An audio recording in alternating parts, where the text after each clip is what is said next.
ആകാശം കവരത്തി. അഭിമുഖം. എല്ലാ മാന്യ ശ്രോതാക്കൾക്കും ആകാശവാണി കവരത്തി നിലയത്തിന്റെ അഭിമുഖം പരിപാടിയിലേക്ക് സ്വാഗതം. അവധിക്കാലം തുടങ്ങുകയാണ്. മാവിൽ കയറി മാങ്ങ പറിച്ചും ഉപ്പും മുളകും ചേർത്ത് കൂട്ടമായിരുന്നു കഴിച്ചതും മരത്തിന്റെ ചില്ലകളിൽ ഊഞ്ഞാലാടി കളിച്ചതും ദീർഘനേരം കടലിന്റെ കാണാ കാഴ്ചകൾ കണ്ട് മതിമറന്ന് കുളിച്ചു രസിച്ചതും ശേഷം പള്ളിക്കുളങ്ങൾ ഇളക്കി മറിച്ചതും ഓരോരോ ദിനങ്ങളിൽ ഓരോ ബന്ധുവീടുകളിൽ തങ്ങിയതും മുത്തശ്ശിയുടെ ഭേദഭൂത കഥകൾ കേട്ട് പേടിയോടെ കിടന്നുറങ്ങിയതും അങ്ങനെ എത്രയെത്ര ഓർമ്മകൾ. കൊല്ലത്തിൽ ഒരിക്കലുള്ള ഫാമിലി ട്രിപ്പ്, പുതിയ പുതിയ സ്ഥലങ്ങൾ, രസങ്ങൾ, അങ്ങനെ അവധിക്കാലം ഉത്സവമാക്കിയിരുന്ന കാലത്തിൻ്റെ ഓർമ്മകളുണ്ടായിരുന്നു നാം ഓരോരുത്തരിലും. എന്നാൽ ഇന്ന് കഥ ഏറെക്കുറെ വ്യത്യസ്തമാണ്. ഒഴിവു സമയം കുട്ടികളെ കൊണ്ട് ചെയ്യാൻ പറ്റുന്ന ചെറിയ ചെറിയ വീട്ടുജോലികൾ ചെയ്യിക്കുമ്പോൾ പോലും വാഗ്ദാനം നൽകുന്നു. ഇന്നത് ചെയ്താൽ മൊബൈൽ തരാം. അതിനുവേണ്ടി മാത്രം കുട്ടികൾ നമ്മെ അനുസരിക്കുന്നു. കുട്ടികളുടെ സ്ക്രീൻ ടൈം കൂടി വരുന്ന ഇന്നത്തെ സാഹചര്യത്തിൽ അവരുടെ സമയം നമുക്ക് എങ്ങനെ ഫ്രൂട്ട്ഫുൾ ആക്കാമെന്ന് ഗൗരവത്തിൽ ചിന്തിക്കേണ്ടിയിരിക്കുന്നു. അവധിക്കാലം എങ്ങനെ ഫലപ്രദമാക്കാം, രക്ഷിതാക്കൾക്ക് എപ്രകാരം അത് ആസൂത്രണം ചെയ്യാം, ഈ വിഷയത്തെക്കുറിച്ചാണ് ഇന്നത്തെ നമ്മുടെ ചർച്ച. വിവരങ്ങൾ പങ്കുവയ്ക്കാനായി എനിക്കൊപ്പം സ്റ്റുഡിയോയിൽ എത്തിയിരിക്കുന്നത് M Dilshad Babu, state project officer, സമഗ്ര ശിക്ഷ, ഡിപ്പാർട്ട്മെൻറ്റ് ഓഫ് എഡ്യൂക്കേഷൻ. സാറിന് നമ്മുടെ പരിപാടിയിലേക്ക് സ്വാഗതം. വളരെ നന്ദി. കാലം മാറി, കോലവും മാറി എന്ന് പറയുന്ന പോലെയാണ്. ഒരുപാട് മാറ്റങ്ങൾ വന്നു. ഈ മാറി വന്ന സാഹചര്യത്തിൽ കുട്ടികളുടെ ആവശ്യങ്ങളിലും ഒരുപാട് മാറ്റങ്ങൾ വന്നു. അവരുടെ ആവശ്യങ്ങൾ അറിഞ്ഞുകൊണ്ട് നമുക്ക് എങ്ങനെ ഈ അവധിക്കാലം ആസൂത്രണം ചെയ്യാം? മാറ്റം എന്നത് മാറ്റമില്ലാതെ തുടരുന്ന ഒരു പ്രക്രിയയാണ്. ഏത് ഫീൽഡിലെടുത്ത് നോക്കിയാലും കാലാന്തരത്തിൽ വളരെ വളരെ മാറ്റങ്ങൾ വന്നതായി നമുക്ക് ദർശിക്കാനാവും. ഉദാഹരണത്തിന് നമ്മുടെ ക്ലാസ് മുറികൾ ഇന്ന് പഴയ ക്ലാസ് മുറികളല്ല. പണ്ടുകാലങ്ങളിൽ അധ്യാപകർ ചോക്ക് കൊണ്ട് എഴുതിയിരുന്ന ബ്ലാക്ക് ബോർഡ് മാറി ഇന്ന് ഡിജിറ്റൽ ഇൻട്രാക്റ്റീവ് പാനലായി മാറിയിരിക്കുകയാണ്. അപ്പോൾ ഏത് മേഖലയിലും മാറ്റം വന്നിട്ടുണ്ട്. സ്വാഭാവികമായും കുട്ടികളുടെ പഠനശൈലിയിലും അവരുടെ സ്വഭാവ രൂപീകരണത്തിലും സ്വഭാവത്തിലുമെല്ലാം ഈ മാറ്റങ്ങൾ വന്നിട്ടുണ്ട്. ഓരോ മനുഷ്യൻ്റെ ജീവിതത്തിലും കുട്ടിക്കാലം എന്നത് വളരെ പ്രധാനപ്പെട്ടൊരു കാലഘട്ടമാണ്, അല്ലേ സാർ? അതെ, നമ്മെ തന്നെ രൂപപ്പെടുത്തിയെടുക്കുന്ന ഒരു സമയം. അതിൽ അവധിക്കാലം കുട്ടികളെ സംബന്ധിച്ചിടത്തോളം എത്രത്തോളം പ്രധാനപ്പെട്ടതാണ്? കുട്ടിക്കാലം എന്നത് ഏതൊരു മനുഷ്യനും മറക്കാനാവാത്ത അനുഭവങ്ങൾ സമ്മാനിക്കുന്ന ഒരു കാലഘട്ടമാണ്. ഈ കുട്ടിക്കാലത്ത് ഏറ്റവും കൂടുതൽ കുട്ടികൾ ആസ്വദിക്കപ്പെടുന്നത് അവധിക്കാലമാണ്. അവധിക്കാലം എത്രത്തോളം പ്രാധാന്യമുള്ളതെന്നറിയാൻ നമുക്കൊരു അധ്യയന വർഷത്തെ വിശകലനം ചെയ്യേണ്ടതുണ്ട്. ഒരു അധ്യയന വർഷം എന്ന് പറയുന്നത് സാധാരണയായി 220 പ്രവൃത്തി ദിവസങ്ങൾ ഉൾപ്പെട്ടതാണ്. ഈ 220 പ്രവൃത്തി ദിവസം വളരെ കൃത്യമായി ചിട്ടപ്പെടുത്തിയ പഠന പ്രക്രിയകൾ ഉൾപ്പെട്ടതാണ്. ഈ കാലയളവിൻ്റെ 90% വിദ്യാർത്ഥികളും അധ്യാപകരും കരിക്കുലാർ ആക്ടിവിറ്റീസിൽ എൻഗേജഡാണ്. 10% സമയം മാത്രമേ കോ കരിക്കുലാർ ആക്ടിവിറ്റീസിന് ഉപയോഗിക്കാറുള്ളൂ. ഇവിടെയാണ് കുട്ടികൾക്ക് വെക്കേഷൻ സമയം എത്രത്തോളം പ്രാധാന്യമാണെന്ന് നാം മനസ്സിലാക്കേണ്ടത്. നിരന്തരമായ അക്കാദമിക് സമ്മർദ്ദത്തിൽ നിന്ന് ഒരു ഇടവേള ലഭിക്കുന്നത് അവരുടെ കോഗ്നിറ്റീവ് റെസ്റ്റിന് വളരെ അത്യന്താപേക്ഷിതമാണ്. മനഃശാസ്ത്രപരമായി പറഞ്ഞാൽ വിശ്രമ സമയങ്ങളിൽ തന്നെയാണ് കുട്ടികളുടെ മസ്തിഷ്കം മെമ്മറി കൺസോൾട്ടേഷൻ നടക്കുകയും ദീർഘകാലത്തേക്ക് പഠിച്ച അറിവുകൾ ക്രമീകരിക്കപ്പെടുകയും ചെയ്യുന്നത്. ക്രമീകരിച്ച സ്കൂൾ ജീവിതത്തിൽ നിന്ന് മാറി സ്വതന്ത്രമായ സമയം ലഭിക്കുമ്പോൾ കുട്ടികൾ അവരുടെ ചിന്തകളെ പരീക്ഷിക്കുകയും പുതിയ ആശയങ്ങൾ കണ്ടെത്തുകയും ചെയ്യുന്നു. അങ്ങനെയാണെങ്കിൽ ഇപ്പോൾ അവധിക്കാലം മുഴുവനായും നമ്മൾ ഇപ്പോൾ കളിക്കാനായിട്ട് മാത്രം ഉപയോഗിക്കുന്നത് ശരിയാണോ? അല്ല, പഠനവും വിനോദവും തമ്മിൽ എന്തെങ്കിലും ബാലൻസ് നമുക്ക് എങ്ങനെ പാലിച്ചുകൊണ്ട് മുന്നോട്ട് പോകാൻ സാധിക്കും? സമ്മർ വെക്കേഷൻ എന്ന് പറയുന്നത് 2 മാസമാണ്. ഇത് ദീർഘമായൊരു ഇടവേളയാണ്. ഈ ഇടവേളയിൽ പൂർണ്ണമായും കളിക്കാൻ ഉപയോഗിച്ചാൽ കുട്ടികൾ കളിയിൽ തന്നെ കണ്ടീഷനാവാൻ സാധ്യതയുണ്ട്. അതുകൊണ്ട് പൂർണ്ണമായും കളിക്കാതെ ഒരു ബാലൻസ്ഡ് അപ്രോച്ചാണ് നമുക്ക് വേണ്ടത്. ഇതിനുവേണ്ടി നമ്മൾ ചെയ്യേണ്ടത് ലൈറ്റ് ആൻഡ് ഫ്ലെക്സിബിൾ ആയിട്ടുള്ള ഒരു ദിനക്രമീകരണം രൂപപ്പെടുത്തണം. ഉദാഹരണത്തിന് ഒരു ദിവസം 2-3 മണിക്കൂർ കുട്ടികളുടെ കോഗ്നിറ്റീവ് ഡെവലപ്പ് ചെയ്യാൻ, അത് സ്കൂളിലെ അന്തരീക്ഷത്തിലല്ല, വെക്കേഷന് അനുയോജ്യമായ രീതിയിലുള്ള കോഗ്നിറ്റീവ് ഡെവലപ്മെൻറ്റ്, വായന, ഹോബികൾ, അതുപോലുള്ള ആക്ടിവിറ്റീസിന് 2-3 മണിക്കൂർ മാറ്റിവെക്കണം. രാവിലെയും വൈകുന്നേരവും കുട്ടികൾക്ക് കളിക്കാനുള്ള അവസരം നാം നിർബന്ധമായും ഒരുക്കി കൊടുക്കണം. ബാക്കിയുള്ള സമയം കുടുംബങ്ങളുമായി, ഫ്രണ്ട്സുമായി ഒരു സാമൂഹിക ഇടപെടലുകൾ നടത്തി കുട്ടികളുടെ സാമൂഹിക ബന്ധം വളർത്താൻ വേണ്ടിയുള്ള ശ്രമങ്ങൾ ഉണ്ടാവണം. ഇങ്ങനെ ഒരു സന്തുലിതാവസ്ഥ വെക്കേഷനിൽ നമ്മൾ കൊണ്ടുവരണം. പൂർണ്ണമായും പഠിക്കുന്ന രൂപത്തിലേക്കോ അല്ലെങ്കിൽ പൂർണ്ണമായും കളിക്കുന്ന രൂപത്തിലേക്കോ ആവരുത്. കുട്ടികളുടെ ടാലൻറ്റ് കണ്ടെത്താനായിട്ട് വെക്കേഷൻ സമയം നമുക്ക് എങ്ങനെയാണ് ഉപയോഗിക്കാൻ സാധിക്കുക? അവധിക്കാലം ഒരു കുട്ടിയുടെ സ്വാഭാവിക കഴിവുകൾ തിരിച്ചറിയാൻ ഏറ്റവും നല്ല അവസരമാണ്. ഇതിനെ നമ്മൾ ഘട്ടം ഘട്ടമായി നിരീക്ഷിക്കേണ്ടതുണ്ട്. ആദ്യപടിയായി കുട്ടികൾ സ്വാഭാവികമായി ആകർഷിക്കപ്പെടുന്ന കാര്യങ്ങൾ, ഫോർ എക്സാമ്പിൾ ചിത്രരചന, സംഗീതം, കഥ പറയൽ, കായിക പ്രവർത്തനങ്ങൾ, വസ്തുക്കൾ നിർമ്മിക്കൽ, പ്രശ്നപരിഹാരം, ഇതിലേതാണ് കുട്ടിക്ക് താല്പര്യമെന്ന് നമ്മൾ നിരീക്ഷിച്ച് കണ്ടെത്തണം. രണ്ടാമതായി നമ്മുടെ നിരീക്ഷണത്തിൽ എന്താണോ കണ്ടെത്തിയത് അതിനുള്ള അവസരങ്ങൾ നമുക്ക് കുട്ടികൾക്കായി ഒരുക്കി കൊടുക്കണം. ഉദാഹരണത്തിന് ഒരു കുട്ടിക്ക് മോഡലുകൾ ഉണ്ടാക്കാൻ താല്പര്യമാണെന്ന് ഒരു രക്ഷകർത്താവ് അല്ലെങ്കിൽ അവൻ്റെ ഫ്രണ്ട്സ് കണ്ടെത്തിയെന്ന് സങ്കല്പിക്കുക. അപ്പോൾ അവൻ അതിനുള്ള സാഹചര്യങ്ങൾ, അതിനു വേണ്ട സാമഗ്രികൾ വാങ്ങിച്ചു കൊടുക്കുക, തീമുകൾ പറഞ്ഞു കൊടുക്കുക, അതുമായി ബന്ധപ്പെട്ട എക്സ്പേർട്സ് ഉണ്ടാവും, അവരുമായി ബന്ധപ്പെടുത്തി കൊടുക്കുക. ഇത്തരം കാര്യങ്ങളൊക്കെ ചെയ്താൽ ഈ വെക്കേഷൻ കാലയളവ് അവൻ്റെ കഴിവുകളെ, ഇന്നേറ്റ് പൊട്ടൻഷ്യൽസിനെ വികസിപ്പിച്ചെടുക്കാൻ വളരെ ഉപകാരപ്രദമാകും. കുട്ടികളിൽ വായനാശീലം വളർത്താൻ എന്തൊക്കെയാണ് മാർഗങ്ങൾ? ഈ അവധിക്കാലം അതിനായി നമുക്ക് എന്തെല്ലാം ചെയ്യാൻ സാധിക്കും? അവധിക്കാലം കുട്ടികളിൽ വായനാശീലം വളർത്താൻ ഏറ്റവും അനുയോജ്യമായ സമയമാണ്. കാരണം അവർ അക്കാദമിക് സമ്മർദ്ദങ്ങളിൽ നിന്ന് വിമുക്തരായി സ്വതന്ത്രമായി പഠിക്കാനും അന്വേഷിക്കാനും കഴിയും. വായനാശീലം വളർത്താൻ ആദ്യം രക്ഷകർത്താക്കൾ ചെയ്യേണ്ടത് കുട്ടിക്ക് തിരഞ്ഞെടുക്കാനുള്ള അവസരം കൊടുക്കുക. അവൻ എന്താണോ വായിക്കാൻ ഇഷ്ടം അത് അവന് തിരഞ്ഞെടുക്കാനുള്ള അവസരം കൊടുക്കുക. നമ്മളായിട്ട് രക്ഷകർത്താക്കൾ നീ ഇന്നത് വായിക്കണം, കുട്ടി ഇന്നത് വായിക്കണമെന്ന് നിർബന്ധിക്കരുത്. എന്താണോ വായിക്കാൻ താല്പര്യമുള്ളത് അത് വായിച്ചു തുടങ്ങിയാൽ സ്വാഭാവികമായും അവൻ വളരുന്നത് അനുസരിച്ച് പല പുസ്തകങ്ങളും സ്വമേധയാ വായിക്കാൻ തുടങ്ങും. LKG UKG കുട്ടികളാണെങ്കിൽ അവർക്ക് ബാലകഥകൾ നമ്മൾ വാങ്ങിക്കൊടുക്കുക, നമ്മൾ തന്നെ വായിച്ചു കൊടുക്കുക, വായിച്ചിട്ട് അതിൽ നിന്ന് തന്നെ ചോദ്യങ്ങൾ ചോദിക്കുക. മുതിർന്ന കുട്ടികൾ ആണെങ്കിൽ അവർക്ക് എന്താണോ താല്പര്യം, ചില കുട്ടികൾക്ക് ഫിക്ഷനായിരിക്കും, ചില കുട്ടികൾക്ക് നോൺ ഫിക്ഷനായിരിക്കും, എന്താണോ താല്പര്യം അത് അവർക്ക് തിരഞ്ഞെടുക്കാനുള്ള അവസരം കൊടുക്കുകയും നമുക്ക് അവർക്കിഷ്ടമുള്ള ഏരിയ ഏതാണോ, പുസ്തകങ്ങൾ ഏതാണോ എന്ന് അറിഞ്ഞ് അത് ലഭ്യമാക്കുകയും ചെയ്യുക.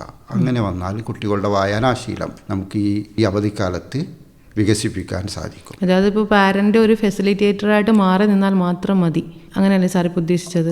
പാരൻ്റ് ഫെസിലിറ്റേറ്റർ ആവണം, നിർബന്ധമായിട്ടും ആവണം. കാരണം ഈ വിദ്യാഭ്യാസ കാലം എന്ന് പറയുന്നത് വിദ്യാർത്ഥിക്ക് സ്വന്തമായി ഏണിങ്സ് ഇല്ലാത്ത ഒരു കാലമാണ്. അവന് സ്വാതന്ത്ര്യമുണ്ടെങ്കിലും പല കാര്യം, എല്ലാം മിക്കവാറും ഒരു 90% കാര്യങ്ങൾക്കും പാരൻസിനെ ഡിപ്പെൻഡ് ചെയ്യണം. അപ്പോൾ അവൻ്റെ താല്പര്യം അറിഞ്ഞ് അത്തരത്തിലുള്ള പുസ്തകങ്ങൾ നമ്മൾ എവിടെയാണോ ലഭിക്കുന്നത് അവിടെ നിന്ന് വാങ്ങിച്ചിട്ട് കുട്ടികൾക്ക് എത്തിച്ചു കൊടുക്കണം. ഓപ്പൺ ലൈബ്രറിയിൽ ലഭ്യമാണെങ്കിൽ ലൈബ്രറിയിലേക്ക് അവനെ പോകാൻ പ്രോത്സാഹിപ്പിക്കുകയും ആ പുസ്തകങ്ങളെക്കുറിച്ച് നമുക്കറിയില്ലെങ്കിൽ ലൈബ്രറിയനോട് ചോദിച്ച് മനസ്സിലാക്കി ആ പുസ്തകം എവിടെയാണ് കിടക്കുന്നത് അത് എടുത്തു കൊടുക്കാനും, അല്ലെങ്കിൽ അവനെ സ്വയം അത് എടുത്തോളും. ആ രീതിയിൽ അവർക്ക് എന്താണോ വേണ്ടത്, ഏതാണോ വായിക്കാൻ ഇഷ്ടം അത് വായിക്കാൻ പ്രേരിപ്പിക്കുക. നമ്മുടെ ദ്വീപ് സാഹചര്യത്തിൽ നോക്കുകയാണെങ്കിൽ നമ്മൾ ഇവിടെ ഇപ്പോൾ എല്ലാ കോഴ്സുകളും അല്ലെങ്കിൽ കുട്ടികളിൽ നാം ഉണ്ടാക്കിയെടുക്കാൻ ആഗ്രഹിക്കുന്ന സ്കിൽസ് സംബന്ധമായ ക്ലാസ്സുകളൊന്നും തന്നെ ലഭിക്കണമെന്നില്ല നമ്മുടെ ഇവിടുത്തെ സാഹചര്യത്തിൽ. അപ്പോൾ നമ്മൾ സ്വാഭാവികമായിട്ട് നമ്മൾ ഓൺലൈൻ ക്ലാസ്സുകളൊക്കെ ആശ്രയിക്കേണ്ടതായിട്ട് വരും. ഇവ കുട്ടികൾക്ക് എത്രത്തോളം പ്രയോജനകരമാണ് ഈ ഓൺലൈൻ ക്ലാസ്സുകളൊക്കെ? വളരെ പ്രസക്തമായ ഒരു ചോദ്യമാണ്. നമ്മുടെ ദ്വീപിൻ്റെ സാഹചര്യം വൻകരയിൽ നിന്ന് വളരെ വ്യത്യസ്തമാണ്. യഥാർത്ഥത്തിൽ ഒരു വർഷം വൻകരയിൽ LKG മുതൽ +2 വരെയുള്ള അല്ലെങ്കിൽ ഡിഗ്രി ഒക്കെ പഠിക്കുന്ന കുട്ടികൾക്ക് അവിടെ ക്യാമ്പസിൽ നിന്ന് അതീതമായി പുറത്തു നിന്ന് പല മോട്ടിവേഷനും പല ഫെസിലിറ്റികളും ലഭ്യമാണ്. ഒരുപാട് സോഷ്യൽ ഓർഗനൈസേഷൻസ്, കരിയർ കൗൺസിലേഴ്സ്, ഇങ്ങനെ തരത്തിലുള്ള നിരവധി ആൾക്കാരുടെ സേവനം നിരന്തരം അവർക്ക് ലഭ്യമാണ്. എന്നാൽ നമ്മുടെ പ്രത്യേക സാഹചര്യത്തിൽ ഇവിടെ അത്തരത്തിലുള്ള അനുബന്ധ സ്ഥാപനങ്ങൾ, അത്തരത്തിലുള്ള റിസോഴ്സ് പേഴ്സൺസ് ലഭ്യമല്ല എന്ന് തന്നെ പറയാം. അടുത്ത കാലത്തായിട്ട് വൻകരയിൽ നിന്നും അല്ലെങ്കിൽ ദ്വീപിലുള്ള റിസോഴ്സ് പേഴ്സൺ തന്നെ വൻകരയിൽ വർക്ക് ചെയ്യുന്നത് വന്നുകൊണ്ടാണ് ഇവിടെ കുറച്ചെങ്കിലും അക്കാഡമി ഇതര ആക്ടിവിറ്റീസിന് കുട്ടികൾക്ക് കൊടുത്തുകൊണ്ടിരിക്കുന്നത്. ഇവിടെ പ്രത്യേകം പറയേണ്ട ഒരു കാര്യം, നമുക്ക് നമ്മുടെ ദ്വീപുകളിൽ തന്നെ കുട്ടികളുടെ പൊട്ടൻഷ്യൽ അറിഞ്ഞുകൊണ്ട് അവരുടെ ഇന്ന കഴിവുകൾ എന്താണോ അത് വളർത്താനുള്ള സ്കിൽഡായിട്ടുള്ള റിസോഴ്സ് പേഴ്സൻ്റെ നമ്മൾ തന്നെ ഡെവലപ്പ് ചെയ്യേണ്ട കാലം അതിക്രമിച്ചിരിക്കുന്നു. അപ്പോൾ ഈ അടുത്ത കാലത്തായിട്ട് സിജി അതുപോലുള്ള കേരളത്തിലെ ഓർഗനൈസേഷനിലെ ആൾക്കാരുമായി ബന്ധപ്പെട്ട് നമ്മുടെ കുട്ടികൾ തന്നെ, നമ്മുടെ റിസോഴ്സ് തന്നെ ക്ലാസ്സുകൾ എടുക്കുന്നത് കാണുമ്പോൾ വളരെ സന്തോഷമുണ്ട്. പക്ഷെ അത് മാത്രം പോരാ, നിരന്തരമായി ദ്വീപുകളിൽ തന്നെ ഇത്തരം സാഹചര്യങ്ങൾ കുട്ടികൾക്ക് ഒരുക്കി കൊടുക്കണം. അതിനുവേണ്ടി പ്രത്യേകം NGOസുകളൊക്കെ പ്രത്യേകം ശ്രദ്ധിക്കണം. നമ്മുടെ ലക്ഷദ്വീപിൽ ഒരുപാട് NGOs ഉണ്ട്. ആ NGOസൊക്കെ അറ്റ്ലീസ്റ്റ് ഓരോ മാസവും മുതിർന്ന കുട്ടികൾക്കെങ്കിലും നിരന്തരം കരിയർ കൗൺസിലിങ്ങിനുള്ള അവസരങ്ങൾ സംഘടിപ്പിച്ചുകൊണ്ടിരിക്കണം. പിന്നെ ചെറിയ കുട്ടികളെ സംബന്ധിച്ചിടത്തോളം റൈറ്റിംഗ് സ്കിൽ വളർത്തുക, മ്യൂസിക്കൽ എബിലിറ്റി വളർത്തുക, ചിത്രരചന പ്രോത്സാഹിപ്പിക്കുക. ഇതിനുള്ള ആൾക്കാരെ കണ്ടെത്തി നമ്മൾ വെക്കേഷൻ്റെ ചെറിയൊരു പാർട്ട് 1-2 മണിക്കൂർ രാവിലെയോ വൈകുന്നേരമോ അത്തരം റിസോഴ്സ് എവിടെയാണോ അവൈലബിൾ, ലക്ഷദ്വീപിൽ അവൈലബിൾ, അത്തരം ആൾക്കാരെ കണ്ടെത്തി അല്ലെങ്കിൽ സ്ഥാപനങ്ങളുണ്ടെങ്കിൽ അവരെ കണ്ടെത്തി കുട്ടികളെ ഒരു 1-2 മണിക്കൂർ ഇതിനായി ഉപയോഗപ്പെടുത്തിയാൽ ചെറുപ്പത്തിലെ കുട്ടികൾക്ക് അവരുടെ കഴിവുകൾ വളർത്തിയെടുക്കാൻ സാധിക്കും. 1-2 ദിവസം മുമ്പ് ഞാനൊരു പരസ്യം കാണാനിടയായി. കവരത്തിയിൽ ഏതോ ഒരു ഗ്രൂപ്പ് ഇത്തരം ഫെസിലിറ്റി ഒരുക്കുന്നുണ്ടെന്ന്. തീർച്ചയായിട്ടും അത്തരം സംരംഭങ്ങൾ കുട്ടികളും രക്ഷകർത്താക്കളും ഉപയോഗപ്പെടുത്തണമെന്ന് സമയോചിതമായി ഞാൻ ഓർമ്മപ്പെടുത്തുകയാണ്. ഇവിടെ ഓൺലൈൻ ക്ലാസ്സിൻ്റെ കാര്യത്തിൽ നമ്മൾ പ്രത്യേകം ശ്രദ്ധിക്കേണ്ട ഒന്നുണ്ട്. അവധിക്കാലത്തിൻ്റെ പ്രധാന ലക്ഷ്യം വിശ്രമവും മാനസിക ശാന്തിയും നേടുക എന്നതാണ്. അധികമായി ഓൺലൈൻ ക്ലാസ്സുകൾ നൽകുന്നത് കുട്ടികൾക്ക് വീണ്ടും സമ്മർദ്ദം ഉണ്ടാക്കാൻ കാരണമാകും. കൂടാതെ സ്ക്രീൻ സമയം വർദ്ധിക്കുന്നത് ആരോഗ്യ പ്രശ്നങ്ങൾക്കും സാമൂഹിക ഇടപെടൽ കുറയുന്നതിനും കാരണമാകും. ഇവിടെ നാം കൈക്കൊള്ളേണ്ടത് ഓൺലൈൻ ക്ലാസ് അവരുടെ കഴിവുകൾ വർദ്ധിപ്പിക്കാനുള്ള അവസരമായി ഉപയോഗപ്പെടുത്തുക. അല്ലാതെ വീണ്ടും പഠിച്ച കാര്യങ്ങൾ തന്നെ അക്കാഡമി തന്നെ വീണ്ടും വീണ്ടും പഠിക്കുന്നതുകൊണ്ട് വലിയ കാര്യമുണ്ടാവില്ല. ഇപ്പോൾ ബോർഡ് എക്സാമൊക്കെ ഫേസ് ചെയ്യാൻ പോകുന്ന കുട്ടികളാണെങ്കിൽ കുറച്ച് സമയം ഒരു അഡ്വാൻസ് ഓൺലൈൻ, അവർക്ക് അഡ്വാൻസ് ആയിട്ട് കാര്യങ്ങൾ അറിയുന്നതിന് വേണ്ടി ഒരു ക്രാഷ് കോഴ്സൊക്കെ ഉണ്ടാവും. അത് ഓൺലൈനായി ലിമിറ്റഡ് ടൈമിൽ, അതും വളരെ നിർബന്ധിക്കരുത്, കുട്ടികൾക്ക് താല്പര്യമുണ്ടാക്കി കൊടുത്ത് ഓൺലൈൻ ക്ലാസ് ചെയ്യാവുന്നതാണ്. അതൊരു നിർബന്ധിത ചടങ്ങായി വരുന്നത് കുട്ടികളിൽ വീണ്ടും മാനസിക സമ്മർദ്ദം വളരാൻ കാരണമാകും. അതേപോലെ തന്നെ പിന്നെ ഒരു കാര്യം ചോദിക്കാനുള്ളത്, നമ്മുടെ ഈ കുട്ടികളുടെ വെക്കേഷൻ സമയമൊക്കെ പ്ലാൻ ചെയ്യുന്നതിൽ നമ്മുടെ രക്ഷിതാക്കൾക്കുള്ള പങ്ക്, അതിനെക്കുറിച്ച് സാറിന് എന്താണ് പറയാനുള്ളത്? യഥാർത്ഥത്തിൽ വെക്കേഷൻ പ്ലാൻ ചെയ്യുന്നതിൽ കുട്ടികളെക്കാളും രക്ഷകർത്താക്കൾ ശ്രദ്ധിക്കേണ്ടതുണ്ട്. കാരണം കുട്ടികൾക്ക് എപ്പോഴും ഇഷ്ടം കളിക്കാനാണ്. പ്രത്യേകിച്ച് ഞാൻ നേരത്തെ പറഞ്ഞ പോലെ വളരെ ദീർഘകാലത്തെ അക്കാഡമിക് സമ്മർദ്ദത്തിൽ നിന്ന് ഒരു നീണ്ട കാലം, ഏകദേശം 60 ദിവസത്തോളം ഒരു അവധിക്കാലം കിട്ടുമ്പോൾ കൃത്യമായ പ്ലാൻ ഉണ്ടാവാൻ സാധ്യത വളരെ കുറവാണ്. പ്രത്യേകിച്ച് നമ്മുടെ ദ്വീപ് സാഹചര്യത്തിൽ രക്ഷകർത്താവ് ഇവിടെ ശ്രദ്ധിക്കേണ്ടത്, ഒരു ദിവസമെന്ന് പറയുന്നത് 24 hours. അതെൻ്റെ കുട്ടി 10ാം ക്ലാസ് ആയാലും +2 ആയാലും ഈ സമയത്തിന് മാറ്റമില്ല. അപ്പോൾ ഈ 24 മണിക്കൂറിനെ ആരോഗ്യകരമായി ക്രിയാത്മകമായി ഈ 60 ദിവസം ചിട്ടപ്പെടുത്തി കുട്ടികൾക്ക് ബോറടിക്കാത്ത രീതിയിൽ പ്ലാൻ ചെയ്യാൻ തയ്യാറാവണം. അപ്പോൾ സാമൂഹിക ബന്ധങ്ങൾ ഊട്ടിയുറപ്പിക്കാനുള്ള ഒരു അവസരം വെക്കേഷൻ പ്ലാനിൽ ഉണ്ടായിരിക്കണം. രണ്ടാമതായി, കുട്ടികൾക്ക് കളിക്കാനുള്ള ഒരു സമയപരിധി ദിവസവും ഉണ്ടായിരിക്കണം. അത് രാവിലെ ആയാൽ ഏറ്റവും നല്ലതാണ്, അല്ലെങ്കിൽ വൈകുന്നേരം. അതിന് പ്രത്യേകം ശ്രദ്ധിക്കേണ്ടത്, നീന്താൻ കഴിവുള്ള കുട്ടികളുണ്ടാവും. ഇവിടെ നമ്മുടെ സ്വിമ്മിംഗ് കോച്ച് മുജീബ് സാറ് സാധാരണയായി വെക്കേഷൻ ടൈമിൽ സ്വിമ്മിംഗ് ക്യാമ്പ് വെക്കാറുണ്ട്, പ്രത്യേകിച്ചും കവരത്തിയിൽ. അപ്പോൾ നീന്താൻ കഴിവുള്ള കുട്ടികളെ ടീച്ചേഴ്സ് ചിലപ്പോൾ കണ്ടെത്തിയിട്ടുണ്ടാവും, അല്ലെങ്കിൽ എൻ്റെ കുട്ടിക്ക് നീന്താനുള്ള കഴിവ് ഉണ്ടെന്ന് പാരൻസ് തിരിച്ചറിഞ്ഞിട്ടുണ്ടാവും. അപ്പോൾ ആ കുട്ടിയെ നിർബന്ധമായും ഈ കോച്ചിങ്ങിന് വിടണം. എന്നാൽ മാത്രമേ അവനൊരു പ്രൊഫഷണലായിട്ട് നീന്താൻ പഠിക്കുകയുള്ളൂ. അല്ലെങ്കിൽ സാധാരണ ആൾക്കാർ നീന്തുന്നത് പോലെ നീന്തും. നീന്തലിൻ്റെ ടെക്നിക്ക് എന്താണ്, സ്പീഡ് എങ്ങനെ കൂട്ടാം, എങ്ങനെ ശ്വാസം എടുക്കാം എന്ന് സയൻറ്റിഫിക്കായിട്ട് അറിയണമെങ്കിൽ ഈ കോച്ചിങ് ക്യാമ്പിന് തന്നെ പോകണം. അതുപോലെ തന്നെ അവധിക്കാലത്ത് ഫുട്ബോൾ കോച്ചിങ് ക്യാമ്പും സാധാരണ യൂത്ത് ആൻഡ് സ്പോർട്സ് അഫയേഴ്സ് സംഘടിപ്പിക്കാറുണ്ട്. അപ്പോൾ ഫുട്ബോൾ കളിക്കാൻ താല്പര്യമുള്ള കുട്ടികളെ ആ ക്യാമ്പിന് ഉള്ള ഒരു സമയം നമ്മൾ റിസർവ് ചെയ്ത് വെക്കണം. ഇങ്ങനെ പല മേഖലയിലും ഇപ്പോൾ മ്യൂസിക്കൽ ഇൻസ്ട്രുമെൻ്റ് പഠിക്കാൻ താല്പര്യമുള്ള കുട്ടികളുണ്ടാവും. അതിന് ലക്ഷദ്വീപിൽ അവൈലബിൾ അല്ലെങ്കിൽ ഓൺലൈൻ കോഴ്സ് ഉണ്ടാവും, അല്ലെങ്കിൽ കൊച്ചിയിലോ അല്ല മെയിൻലാൻഡിൽ പോയി അത് കൊടുക്കാൻ പറ്റുന്ന പാരൻസ് ആണെങ്കിൽ ആ കുട്ടിക്ക് അത് ലഭ്യമാക്കാനുള്ള ഒരു സമയവും കൊടുക്കണം. അപ്പോൾ എന്താണോ കുട്ടിയുടെ കഴിവ്, അതൊന്നെങ്കിൽ അധ്യാപകർ കണ്ടെത്തിയിട്ടുണ്ടാകും, അല്ലെങ്കിൽ പാരൻസ് കണ്ടെത്തിയിട്ടുണ്ടാകും. ആ കഴിവ് വികസിപ്പിക്കാനുള്ള ഒരു പ്രത്യേക പോർഷൻ ഈ വെക്കേഷൻ പ്ലാൻ ചെയ്യുമ്പോൾ രക്ഷകർത്താക്കൾ മാറ്റിവെക്കണം. രണ്ടാമത്തെ കാര്യം, എന്തായാലും പറ്റുമെങ്കിൽ കുടുംബസമേതം ഒരു യാത്ര പ്ലാൻ ചെയ്യണം. യാത്രയെന്ന് പറയുന്നത് യഥാർത്ഥത്തിൽ ജീവിതത്തിലെ വലിയൊരു അനുഭവമാണ്. യാത്രയിൽ നിന്ന് പലതും പഠിക്കാനുണ്ട്. വ്യത്യസ്തമായ സ്ഥലങ്ങൾ കാണാനുള്ള ഒരു അവസരം. ചിലപ്പോൾ അവൻ പുസ്തകത്തിൽ പഠിച്ച സ്ഥലമായിരിക്കും ഈ കാണുന്നത്. ആ പുസ്തകത്തിലെ അക്ഷരത്താളുകൾ പഠിച്ചതിനപ്പുറം അവന് ഡയറക്റ്റ് ഒരു എക്സ്പീരിയൻസ് കിട്ടുകയാണ്. ഫോർ എക്സാമ്പിൾ, മൈസൂർ നമ്മൾ സന്ദർശിക്കുകയാണെങ്കിൽ ജഗ്മോഹൻ പാലസ്, ആ പാലസിൻ്റെ ആർക്കിടെക്ചറിനെ കുറിച്ച് പുസ്തകത്തിൽ പഠിച്ചിട്ടുണ്ടാകും. അത് ശരിക്കും നമ്മുടെ കണ്ണുകൊണ്ട്, കുട്ടിയുടെ കണ്ണുകൊണ്ട് കാണുകയാണ്. അപ്പോൾ അത് വേറൊരു എക്സ്പീരിയൻസാണ് അവന് കിട്ടുന്നത്. അതുപോലെ തന്നെ വയലുകളെക്കുറിച്ച് അവൻ ചിലപ്പോൾ കവിതാരൂപത്തിലോ അല്ലെങ്കിൽ ഗദ്യരൂപത്തിലോ ഒക്കെ സ്കൂളിൽ നിന്ന് പഠിച്ചിട്ടുണ്ടാകും.